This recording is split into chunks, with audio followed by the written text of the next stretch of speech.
नमस्कार, the leader Hindi के Bareilly bulletin में आपका स्वागत है। मैं हूं आपके साथ अपना प्रस्तोगी।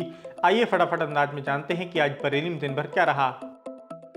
जंपिंग जैक झूले में उतरा करंट, एक किशोर की मौत। हरियाली तीज पर देवरनिया के गांव शरीफ नगर में लगे मेले में एक झूले में करंट उतरने से आधा दर्जन बच्चे चपेट में आ गए। चीख पुकार मच गई। बच्चों को बचाने के प्रयास में झूला संचालक भी झुलस गया। सूचना मिलने पर इंस्पेक्टर देवेंद्र सिंह धामा भी पहुंच गए। झूला संचालक इरफान को हिरासत में ले लिया। जानकारी मिली कि झूले में लगा लोहे का पाइप करंट प्रवाहित बिजली की लाइन से टकरा गया। करंट की चपेट में आए 5 में से एक किशोर यशपाल 15 साल की मौत हो गई। 150 रुपए के लिए पूर्व दरोगा के बेटे का कत्ल। इज्जतनगर के गांव धनौरा माफी के रहने वाले महेंद्र कुमार LIC में पोस्टेड हैं, जबकि उनकी पत्नी शकुंतला देवी पुलिस महकमे में SI की पोस्ट से रिटायर हो चुकी हैं। उनका 40 वर्षीय बेटा अरुण शर्मा उर्फ अनुज दोस्त शिवम चौधरी के साथ बुधवार रात बैरियर 2 स्थित शराब की भट्टी पर शराब पीकर घर लौट रहा था। तभी गांव के पास पुलिया पर अरुण ने राहुल से उधार दिए 150 रुपए वापस मांगे तो उनमें विवाद हो गया। कुछ देर बाद राहुल ने रोहित सक्सेना उर्फ बासु और ख्वाजा के साथ मिलकर उसे घेर लिया। लोहे की रॉड और चापड़ से उस पर हमला बोल दिया। सूचना पर पहुंचे परिजन अरुण को अस्पताल ले गए, जहां उसकी मौत हो गई। पुलिस ने परिजनों की तहरीर पर तीनों के खिलाफ मुकदमा दर्ज कर लिया है और तीनों को हिरासत में ले लिया गया है। PAC बटालियन में हेड कांस्टेबल को लगी 2 गोली। 8वीं वानी PAC में तैनात कन्नौज निवासी हेड कांस्टेबल सोरनपाल सिंह के गुरुवार दोपहर में 2 गोलियां लगी। बटालियन के कमांडेंट आकाश तोमर ने बताया कि सोरन अपनी कंपनी के साथ फायरिंग के रूटीन अभ्यास पर गए थे। फायरिंग समाप्त होने के बाद वे लौट रहे थे। गाड़ी में बैठने के दौरान अचानक हेड कांस्टेबल राजकुमार की कार्बाइन से 2 गोलियां चल गई, जो बगल में खड़े सोरन के पेट में जा लगी और आर पार निकल गई। प्लाटून कमांडर अनुज पवार घायल जवान को जिला अस्पताल लेकर पहुंचे, जहां से उन्हें एक निजी अस्पताल रेफर कर दिया गया। घटना की जानकारी होने पर SSP अनुराग R, बारादर इंस्पेक्टर अमित पांडे भी अस्पताल पहुंच गए। घायल सोरन से पूछताछ की, घटना के बारे में डिटेल जुटाई। SSP ने बताया कि एक्सीडेंटल फायरिंग में PAC जवान को गोली लगी है। मामले की जाँच के लिए फॉरेंसिक टीम भेजी गई है। व्हीप ने उठाई जोगी नवादा से कांवड़ यात्रा निकलवाने की मांग। विश्व हिंदू परिषद के पदाधिकारी संजय शुक्ला के नेतृत्व में जोगी नवादा के तमाम लोग गुरुवार को कलेक्ट्रेट पहुंचे। कलेक्ट्रेट गेट पर जमकर नारेबाजी करी। 11 अगस्त को सावन के चौथे सोमवार को जोगी नवादा से दूसरी कांवड़ यात्रा निकलवाने की अनुमति मांगी। बता दें कि यह वही कांवड़ यात्रा है जिसके रूट को लेकर पिछले साल बवाल हो गया था। वहीं बीते दिनों प्रशासन ने कांवड़ यात्रा को अवैध करार देते हुए इसकी अनुमति को निरस्त कर दिया था, जबकि एक कांवड़ यात्रा को पिछले सोमवार को अनुमति के साथ निकाला गया था। अब एक बार फिर दूसरी कांवड़ यात्रा के लिए प्रशासन से अनुमति मांगी गई है। आइए आपको दिखाते हैं कि कलेक्ट्रेट पहुंचे लोगों का क्या कहना है। दिव्य चतुर्वेदी, महानगर कार्याध्यक्ष विश्व हिंदू परिषद। देखिए, जोगी नवादा के लोग यहाँ पर आए हैं। पिछले वर्ष इनकी कांवड़ यात्रा विधिवत नहीं हो पाई।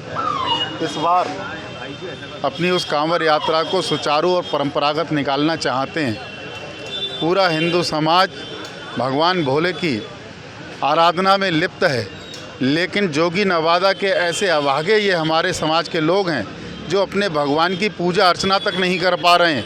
इनको उनकी पूजा अर्चना से रोका जा रहा है, कांवड़ यात्रा लेने से इनको रोका जा रहा है। तो आज हम सभी लोग विश्व हिंदू परिषद के माध्यम से इनकी जनभावना को ध्यान में रखते हुए DM साहब के पास आए थे। हम पिछले कई बार बातचीत कर चुके हैं, मगर अभी तक प्रशासन ने कोई समाधान इनकी समस्या का नहीं निकाला है। विश्व हिंदू परिषद ने ये मांग करी है और प्रशासन से कहा है कि आगामी 11 अगस्त को सोमवार को वहाँ से कांवड़ यात्रा निकलेगी, जिसमें प्रशासन अपनी पूरी व्यवस्था करे, पूरे हिंदू समाज की जन भावनाओं का ध्यान रखे, इनकी धार्मिक भावनाओं को किसी प्रकार से कोई ठेस ना पहुँचे। ये जिम्मेदारी प्रशासन की बनती है और उसको अपनी जिम्मेदारी को पूर्णतः निभाना चाहिए। विषय क्या है कि हमारी कांवड़ यात्रा में कोई बाधक नहीं है। हमारी कांवड़ यात्रा में बाधक है यहाँ का प्रशासन। हमारी कांवड़ यात्रा 100% परंपरागत है, जिसको ऊपर तक ये मैसेज दिया गया है कि ये गैर परंपरागत है। 1992 से यात्रा निकल रही है।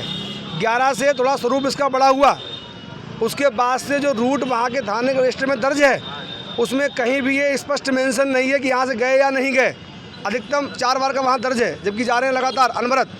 पूरे देश में कई यात्राएं ऐसी निकलती हैं जिनके रूट रजिस्टर में दर्ज नहीं होते हैं, लेकिन हम लोगों को इस नाम पे मिसगाइड किया जा रहा है और हमारी बात को गलत तरीके से पेश किया जा रहा है।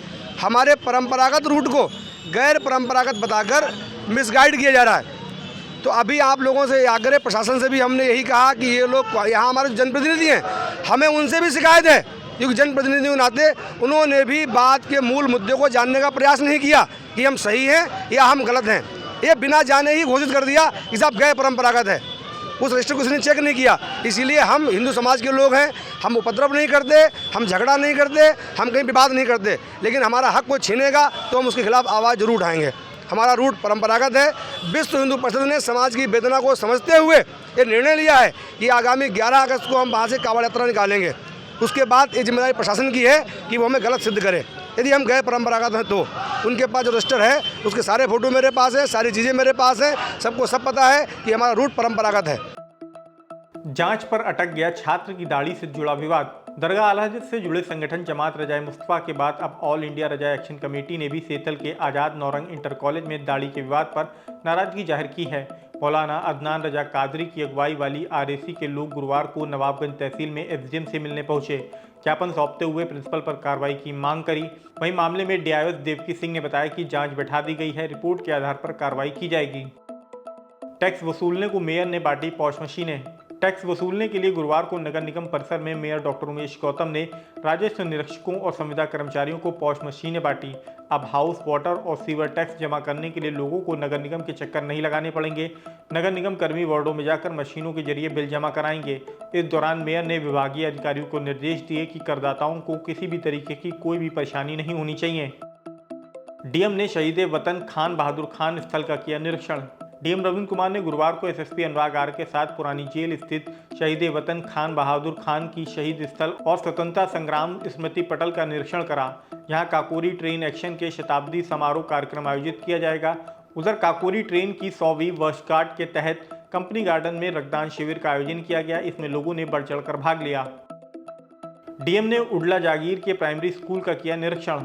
डीएम रविंद्र कुमार ने एसएसपी अनुराग आर के साथ गुरुवार को बिथरी चैनपुर के उडला जागीर परिषदीय पूर्व माध्यमिक विद्यालय का निरीक्षण करा। इस दौरान स्कूल में बच्चे अंधेरे में पढ़ रहे थे, जिस पर डीएम ने नाराजगी व्यक्त करी।